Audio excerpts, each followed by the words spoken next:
ازاي تقدري تكسبي قلب راجل برج القوس بكل سهولة؟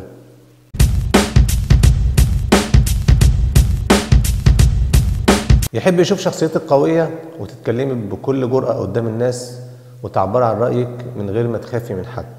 الحاجات دي بتلمسه قوي.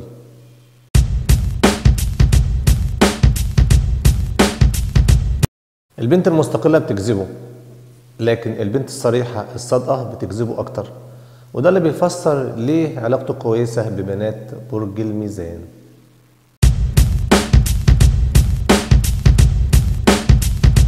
ما بيحبش غموض أنثى العقرب ولا تقل أنثى الميزان.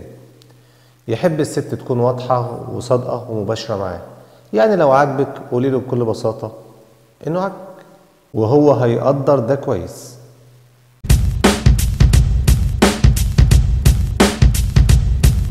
اهتمامك بمظهرك ده شيء أساسي، لكن ركزي أكتر على إظهار ملامح جسمك.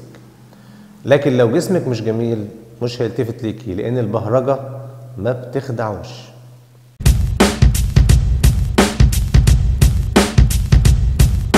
وتاني هنقول ليه بنجذب لبنات برج الميزان، لأن فيهم صفتين مهمين جدا. أولا بيتكلموا مع الناس بطريقة لطيفة ومهذبة، والحاجة التانية إن هما بيساعدوا الناس، وهو بيحب قوي الناس اللي بتساعد الناس لأن هو بيحب يساعد الناس.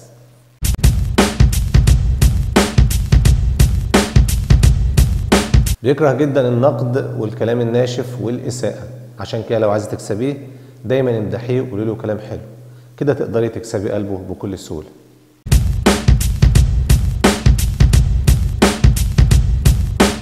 في نهاية الفيديو متنساش تعمل لايك وسبسكرايب وتفعل الجرس وتشترك في القناة، ولو في تعليق اكتبوه تحت وانا هرد عليه.